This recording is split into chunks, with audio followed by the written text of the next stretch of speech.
Okay, so I'm going to walk through some of what we have so far in no particular order. I've kind of just opened it up here and I'm going to talk through stuff as it occurs to me to talk about.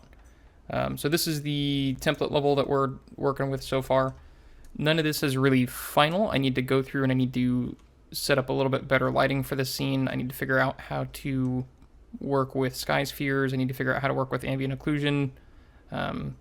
Probably turn on global illumination to some extent, and then maybe mess a little bit with the cameras. So this is sort of a template in the sense that this is what the level that I'm working on, and if I want to change anything dramatic in this, I'm going to change it in this scene and then duplicate it across any other scenes that I'm working with. So in this first scene, I have obviously a camera here. I have this dock component, or this dock object, that is sort of my ground object in this scene. I'm kind of anticipating that we're going to build out a whole dock environment. So obviously have the platform that he plays on, probably some crates, some barrels, maybe some things that he does and doesn't interact with. So crates, barrels, obviously is something easy enough to set up the physics for that he can interact with. And then maybe, I don't know, a coil of rope or something is sitting in the background that can just be sort of a add to the aesthetic, as opposed to add some sort of interactability to the scene. This object that we have here, this is a physics asset, so it has a few colliders set up on it. I will open it up so we can take a look. This is the editor for this one particular object.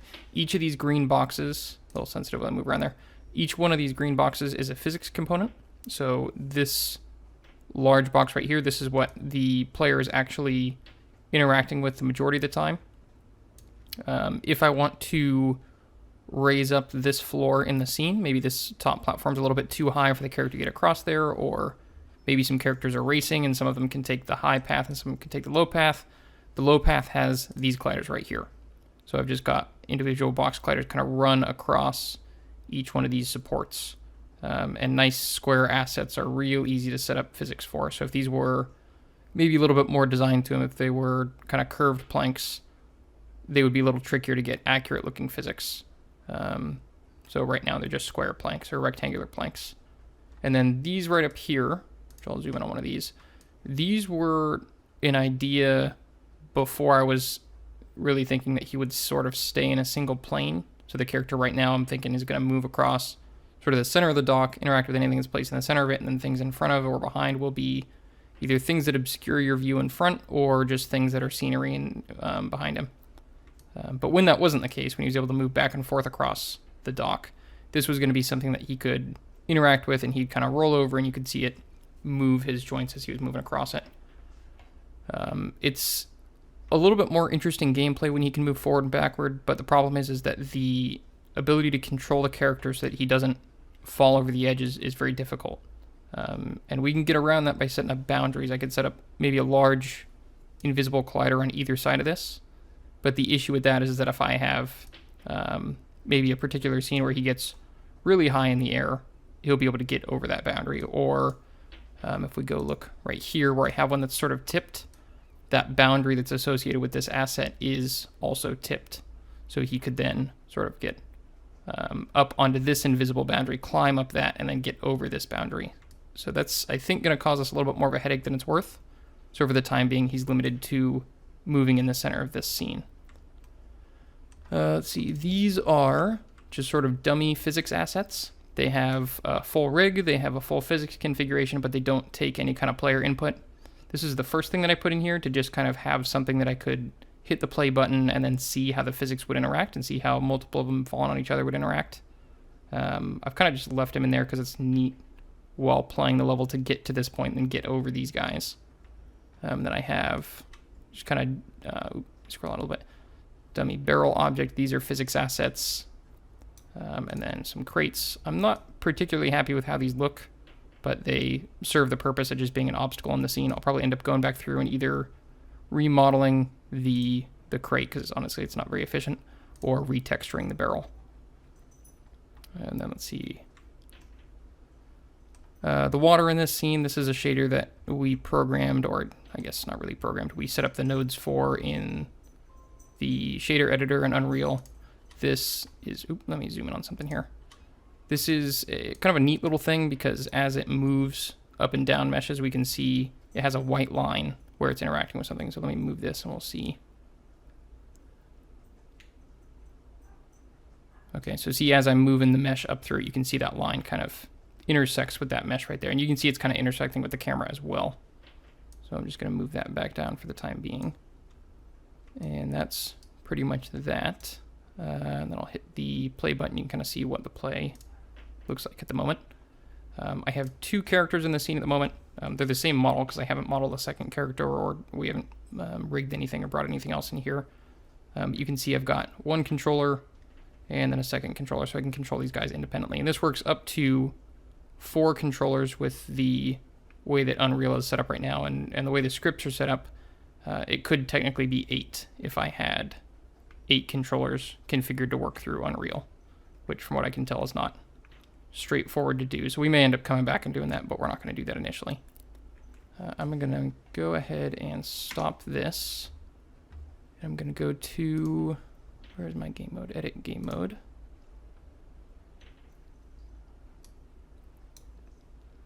We will do max player count. I'm going to just change this to 1 for the time being. Save, compile. Play. Okay, so I just have the 1 character for now. And then I'm going to actually, the controls are set up to work through a keyboard or a controller. I'm going to just use the keyboard for now.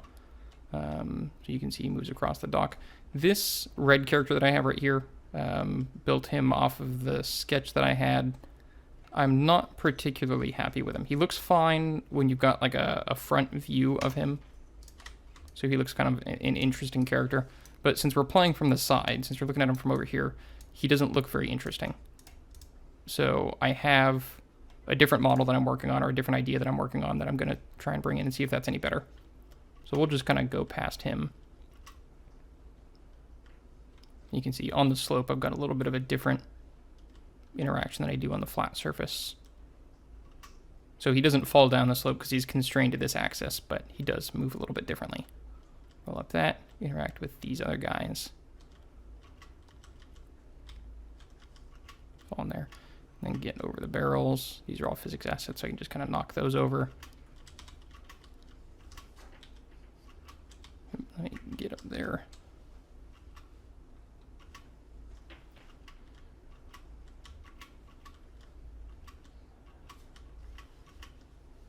So I'll need to go back through. These assets are not all lined up on the same plane that he's on, and you can kind of see that there. So if I get on top of him, you can kind of see half of him is sagging kind of in free space, but since he's constrained to those other joints, he can't fall all the way down.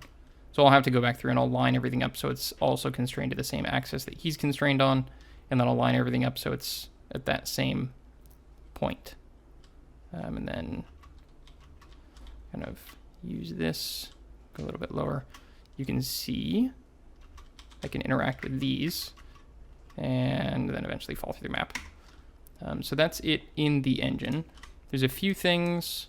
Obviously, you saw I had the blueprint here. This is kind of the basic game logic. It's a little messy. It's very messy. Not really a great way to clean that up that I'm aware of. There's just a lot of different components that we have to have interact with each other. So this is our basic game logic, and then in the level it also has a blueprint.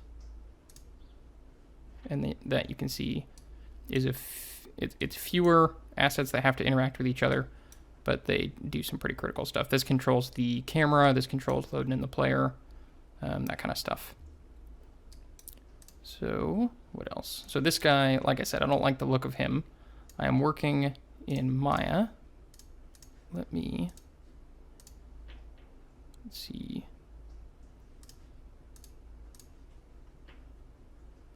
Like I said, I'm just kind of going through stuff as I think of it.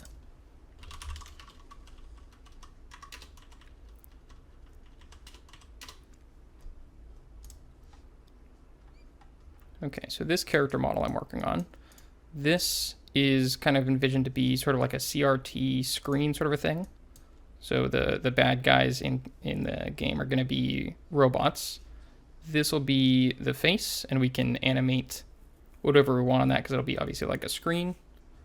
This will be sort of that back fat part of it. And then my intention is to have a sort of a modular socket connection of some sort on the side.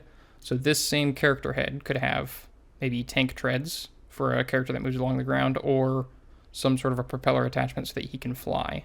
So you can have similar identifiable bad guy attributes, which will be this head, and then different modes of transportation. So they can come at you in a few different ways. So maybe propeller guy, maybe the propeller kills you when you hit it. Tank tread guy, maybe he just runs into you and pushes you off the edge. What else? Oh, and then the Gus character. Let me kind of go over how this rig works. So...